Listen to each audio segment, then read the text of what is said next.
Welcome to another episode of Feel the Screams podcast. Today we will be talking about Paranormal Activity 4. Paranormal Activity 4 is the first sequel in the series. Number 2 was a prequel, and number 3 was a prequel to that. So number 4 is the first actual sequel. So this movie takes place after Katie took Hunter away from her sister, Christy. This movie actually opens up with a little flashback scene to remind us that it's showing where possessed Katie comes back, and I guess somewhere in the UK, they accidentally showed Paranormal Activity 4 to a crowd that showed up to watch Madagascar 3. So it was a crowd full of kids, waiting to see their favorite cartoon voiced by Ben Stiller, and instead Paranormal Activity 4 played, and it scared the entire crowd. I guess kids were screaming and crying. Families were sprinting out of the movie theater trying to shield their kids' eyes. I just remember that was a little article I read when the movie came out, and I was like, how does that even happen? So for this movie, we have our main character, Alex. We have her younger brother, Wyatt. Beginning of the movie, it kind of opens up. Alex and Wyatt are pretty close. They're at the soccer field. Alex does a handstand, and Wyatt tries to do the same thing, and he ends up just jumping in the air and landing on his head. It looked like it actually hurt. Wouldn't it be kind of crazy if this entire movie, the ending, you find out it's just Wyatt has a concussion and the whole thing was in his head? But anyways, Alex has a boyfriend named Ben. Ben's pretty funny. One of the first big scares in this movie is Ben wants to go out to the treehouse I would say for whatever reason, but I think we all know what reason he wants to go out there for. While they're walking out there, Alex makes a joke like, oh, the treehouse is my castle, and you gotta save me, and Ben's just like, what? But they finally get up there. Ben looks around, and he's like, oh, it's dirtier than I thought, and then there's this little kid up there named Robbie, and Robbie's just this creepy little boy. Whoever acted it out does a fantastic job. This little boy acts like a 50-year-old man that is living inside a little kid's body. After Robbie's mom has to go to the hospital, they're at Alex's next door neighbor, Robbie now has to stay at their house until his mom supposedly gets better from the hospital. When you find that out in this movie, one thing that is quite annoying in this movie, we've had our scenarios before. We had Mika, who antagonized the ghost. We had the dad in Paranormal Activity 2, who was a complete non-believer no matter what. But this movie, both the mom and dad, they ignore Alex's pleas so much in this movie. And the way they do it, it's just like a very monotone way of brushing things off. And the only explanation you really get is Alex talking to Ben. She's like, yeah, my parents are fighting. It's so annoying. They don't even want to talk things out.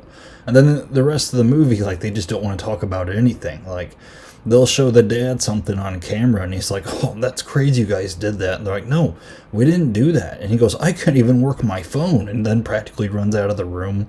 Both parents, they are so bad, and they are just not there at all. And that actor and actress who plays them, they do a good job. And sadly, the guy who plays the dad passed away right after filming this.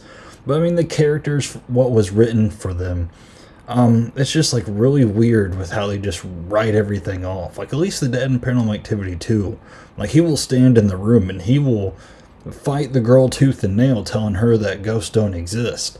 He'll listen, but he just won't believe it. These parents, they're just like, oh yeah, that's great, but I got a meeting at 3 o'clock, so I gotta go away. And then they'll just ignore them. But anyways, when this whole Robbie thing happens, Alex does say, well, do we even know they're his mom? Have we even talked to her? And she's like, oh, it'll be fine, honey. And then she's like, no, but we don't even know them. She goes, yeah, it'll be fine. And then that's that. So Robbie sets up a lot of fun moments. He has his bag and he's pulling stuff out. He pulls out this big fork and he's like, this is 100 years old. And then he pulls out this little stuffed animal and they're like, oh, what's that? And he's like, Ship Shuba. And they're like, what? And he's like, yeah, he's old too. One of the first occurrences of Robbie supposedly being creepy, Ben, Alex's boyfriend, he goes up to her and he's like, listen, this is going to sound really bad, but I've accidentally been recording like all of our conversations, and then like your computer at night, I'm able to accidentally record you like while you sleep and stuff, and like it sounds like he's being a total creep. And she's like, "Are you serious?" And like it goes on for minutes, and he's like trying to explain himself. He's like, "Yeah, but look what happened last night." And then Robbie sneaks into Alex's room, crawls into her bed, and then even puts like his hand on her shoulder. And in my head, I'm kind of like, dude, like the kid just lost his mom. Well, supposedly. You know, like if a kid lost his mom, I don't think it's that big of a deal.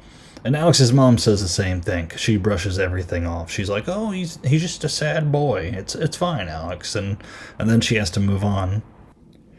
Robbie starts doing weird things like hovering outside Alex's room, so Alex says, "Hey, can you make every computer and laptop in my house just record everything all the time so we can look back at it?"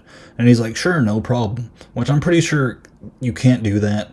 But that's how they explain everything being recorded in this movie, like that's why something's always recording. It's probably the worst excuse for someone to be filming throughout this whole franchise, but I'm usually not a stickler on that. They got a way of getting innovative in this film. In the third one, we have Dennis and his taking apart a fan and attaching a camera. This movie, we have the Xbox Kinect. Now, as far as I know, the Xbox Kinect was a pretty big failure, so it being in this movie, I believe, is its claim to fame. I remember hearing about it all the time. A lot of people didn't even use it. I don't know if the Kinect was the thing that you used to do like face scans, but I remember back in the day there was NBA 2K and you could do a face scan to make a basketball player look just like you. And I remember I tried it and it kept complaining like I had poor lighting, which I mean I had all the lights on in the living room. I don't know what else they wanted me to do. But then like it came out and I looked completely like a ghoul. I was like, okay, I'll just do it from the custom menu. Like it didn't even really work. And it was a failure, but it is in this movie and it does cool things in this movie. And it allows green dots everywhere in the room and it sets up some pretty spooky scenes, pretty effectively. Alex, Ben, and Wyatt, they're all playing around with the Xbox. Robbie's just sitting there and he said he's playing with his friend Toby, which I'm glad they carried over the same name from number 3. So we know it's the same demon that was haunting Katie and Christy. And Ben's kind of like, "Oh, you playing with the Kinect?" And Robbie's like, "Oh, no, that Toby is. Toby's playing with the Kinect." And then he looks at the screen, and the avatar just looks completely haunting. And the avatar's kind of like moving around. And Ben's like, "How are you doing that?" When really it's like the demon ghost moving it. I like that little bit there. There was another pretty good scare where Alex is walking around and she notices one of the chandeliers is shaking. And she's kind of approaching it, and then another chandelier, yeah, they have 2 chandeliers, drops down right in front of her and like smashes everywhere. It's a pretty big jump scare. And after that happens, Robbie looks down and he's like, "He doesn't like you watching us." And then he takes off running. Of course, after this, it shows Alex's parents, like they're calling the company to come fix their chandeliers. And Alex is just kind of like, "Tell him the other one was shaking." And Alex's dad just kind of looks at her like, "What?" Which I do agree with him. Like, what does that have to do with anything? Like, if she would have just showed him the video, it would have made more sense. But then she even, like, tries talking to her mom, and her mom's like, "Yeah, it's fine, Alex, it's fine." And she's like, "No, I almost died. Like you need to know what's going on." And her mom's just like, "Listen, we're really busy. Wyatt has soccer tomorrow. We'll talk about it later. We gotta fix these chandeliers." Terrible parents. We do get some hints of the cult. Cars start showing up at their next door neighbor. Alex sees it, and she's like, "Wait a minute. Robbie's mom's supposed to be in the hospital. What are all these people doing?" And she walks over and opens up the gate, and like this creepy old lady's like, "Can I help you?" And Alex just goes like, "Oh," and runs away. Now, if it seems like I'm just starting to list random events happening, that's because that's kind of how this movie's set up. It's really weird because the first 3, like, stuff will happen, and then, like, you'll get a break, and you'll kind of get updates on the characters and how it's taking a toll on their psyche, where I feel like that doesn't really happen to this one. I love all the characters. Alex does a great job. Catherine Newton plays her. This is like her first big movie. Does a fantastic job. The boy who plays Ben, he's hilarious. He's funny. They have good chemistry together. Wyatt does a fair job. Robbie's funny and creepy at the same time. But every time like something creepy like this happens, like it's kind of like a rinse and repeat type thing. Like the parents just kind of shake them off. It doesn't really take a toll on the kids, and then they just kind of like reset up, and then like the next spooky scary thing happens, and that happens quite a bit throughout this movie. And I think it can create kind of a lull while you're watching it. Because there are some really cool things that happen. Like they do a Shining reference where Wyatt's riding a tricycle, chairs get pulled out in front of him, and then an invisible force starts driving his tricycle. That's kind of cool, but it doesn't really lead anywhere. They don't show the footage to the dad or anything, and if they did, the parents probably just shake it off anyways. I mean, it does other things, like it leaves toys out, like a trail of toys, and Alex follows them around, and a train scares her. There's just some of the stuff, like, I feel like we could have spent more time on just seeing it take a toll on Alex. I feel like it would have been a little bit more effective.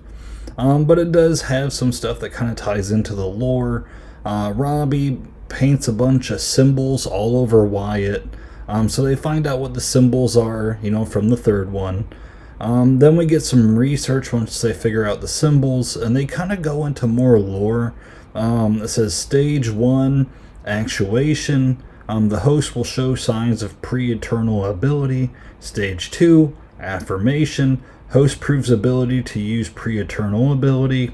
And stage 3, and it was a big long explanation, but basically they summed it up to like you gotta sacrifice a virgin. And Ben kind of laughs and he's like, "Oh, you're screwed, Alex." She's like, "No, I'm not, you are." And they kind of joke about it. But that's kind of like the expansion of lore that we see in this. One cool scene that we do get into, the mom is cutting peppers, and while she's cutting peppers, like she literally has a radio on saying like, "Now take your peppers and cut them into lots of pieces. And once you cut them into lots of pieces, take your peppers, and then you can grab more peppers." And it just sounds like it's talking about peppers over and over again. But she walks away, and her gigantic knife, which she does joke about earlier in the film, you see it get pulled up towards the ceiling, and then she comes back and she's like, "Oh, I can't find my gigantic knife. I guess I'll just get a new one." And then that scene cuts, so it kind of leaves you in suspension of like, "Oh, I wonder what's going to happen with that knife. When's it going to show up?" And later on, the dad, he's on the computer doing something, even though he can barely work a cell phone. And when he's going back and forth, like the knife slams down on the counter, makes a nice little jump scare.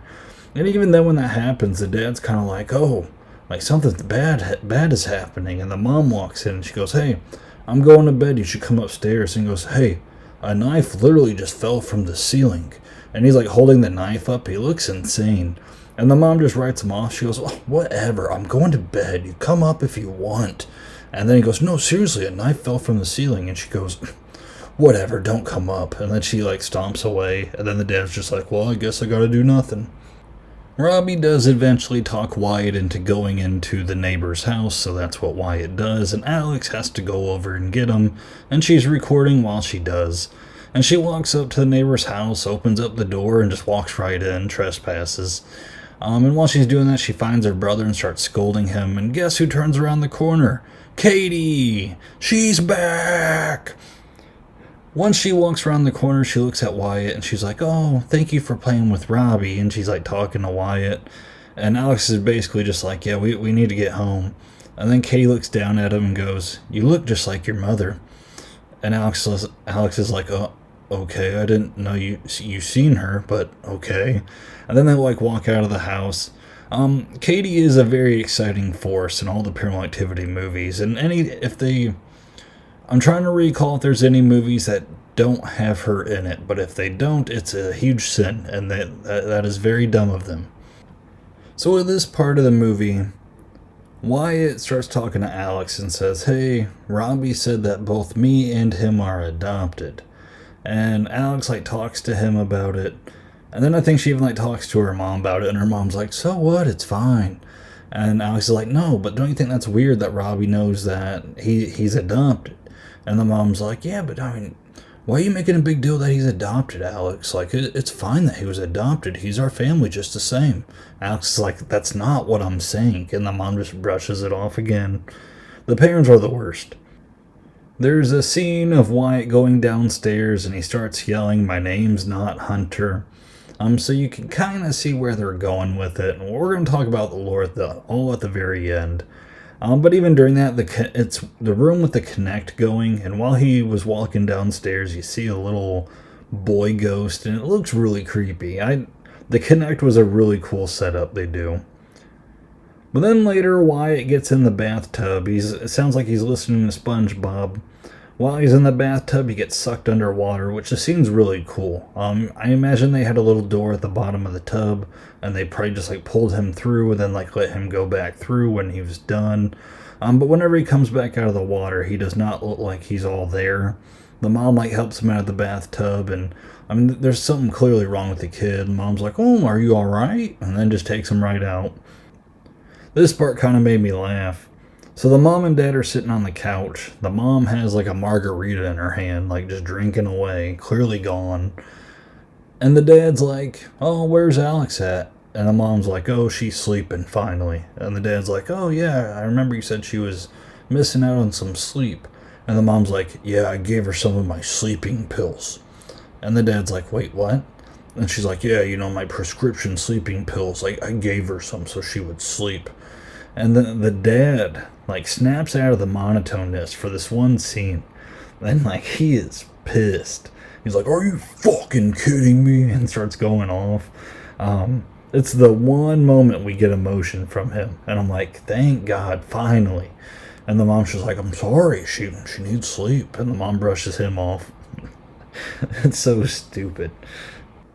While Alex is asleep, Toby decides to lift her up, and they do a really cool scene where they literally lift her up off the bed.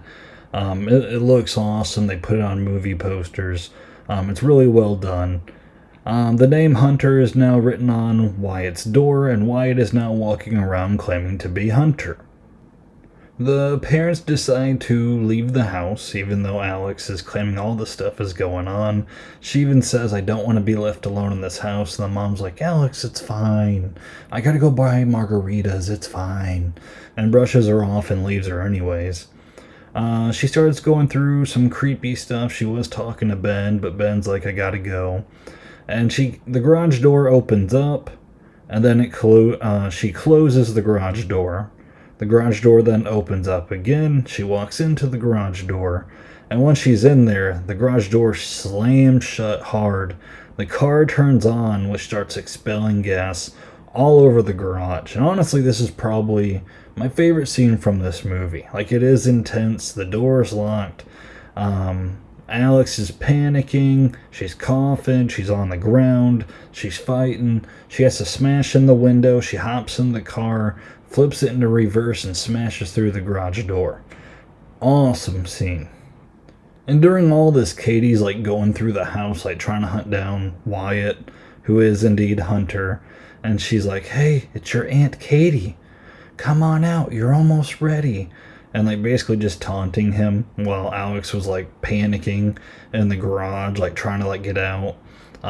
Really this whole setup of this scene between Alex trying to get out of the garage, Wyatt hiding from Katie taunting him outside the closet door, and the mom buying margaritas, probably highlighted the movie.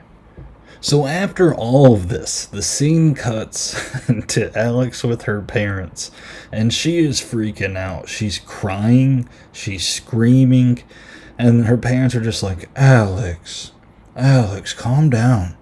Alex. And it's like, dude, this girl just smashed through your garage door.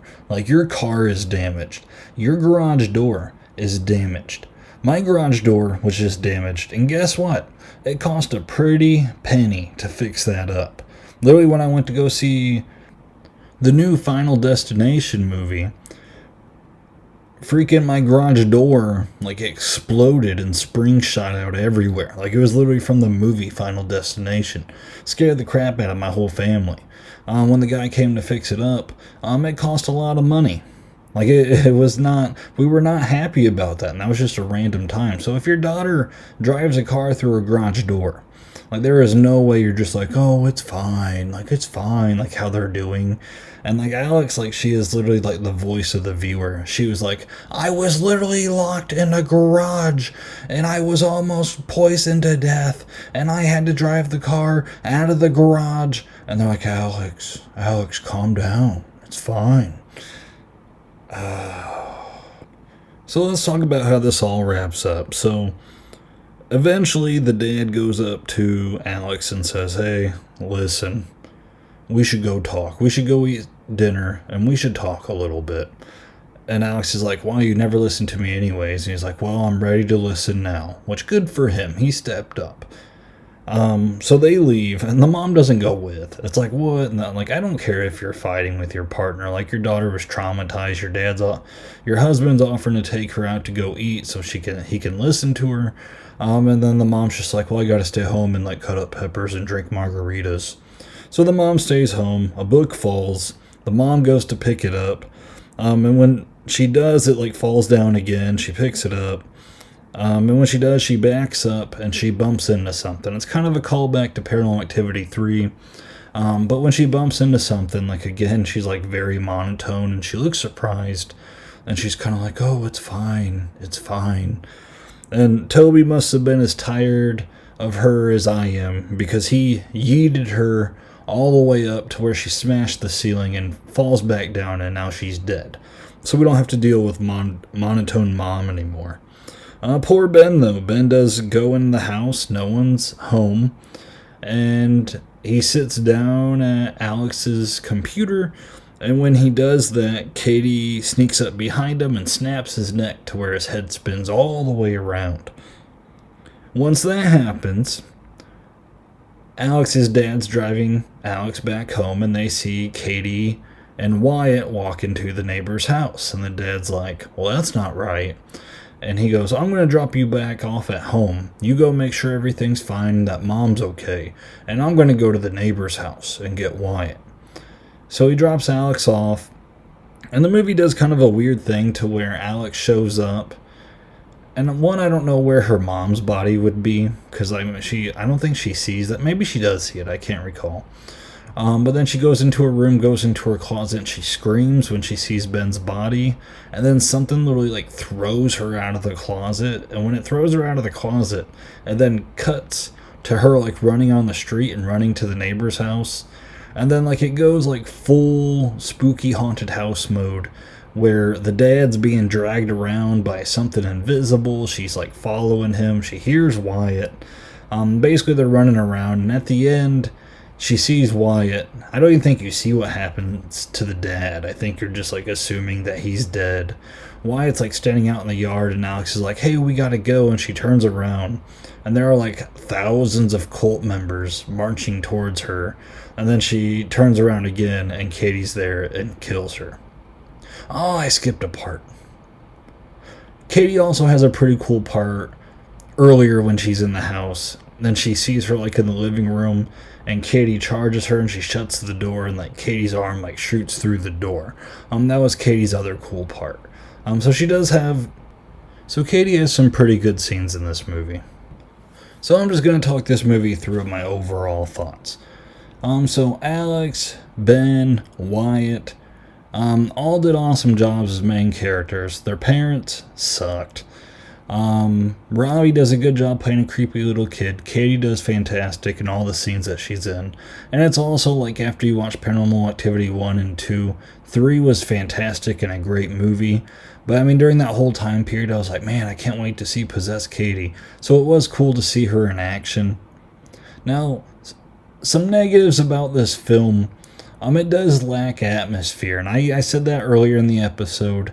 You know, you don't really see anything taking toll on the psyche of the main characters. That's kind of missing to whereas the first three, they do a good job of just highlighting on how it's taking a toll on them.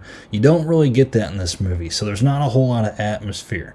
You just kind of get like a highlight reel of like creepy shots, and like all the creepy stuff is cool and all, but it just doesn't add to the atmosphere.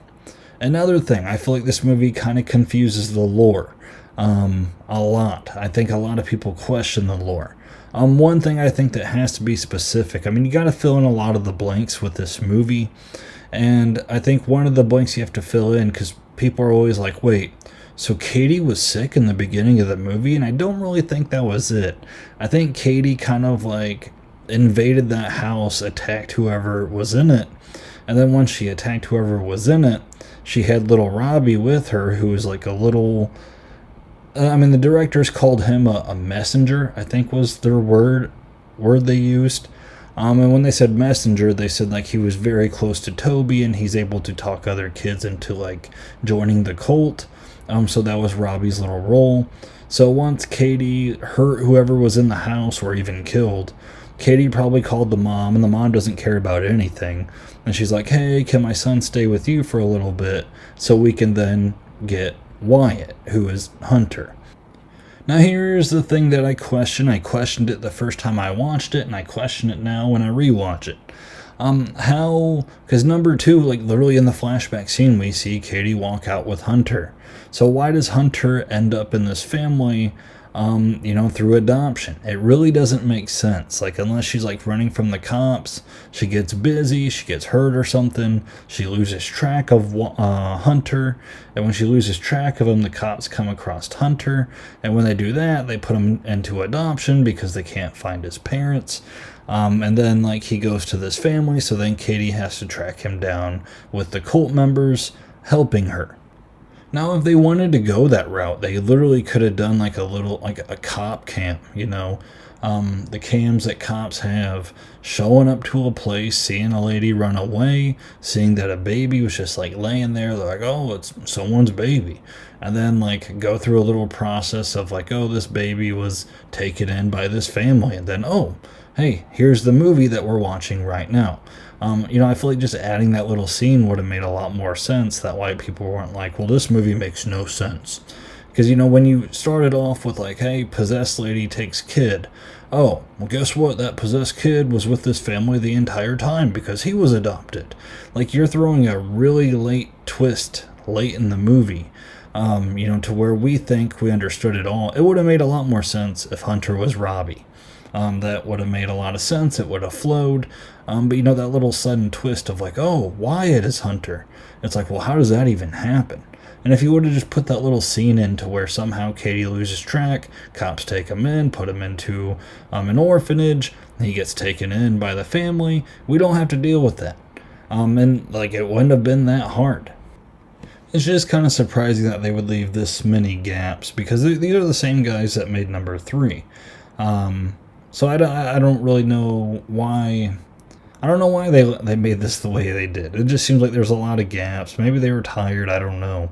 But usually, Christopher Landon, I think he helped to write it, and he's done a fantastic job writing all of these. So I don't know what's happening during the 4th one, but they definitely needed a scene in there or something to explain why Hunter left Katie and now is with the family, because too many people question it. People hate this movie because of that one fact.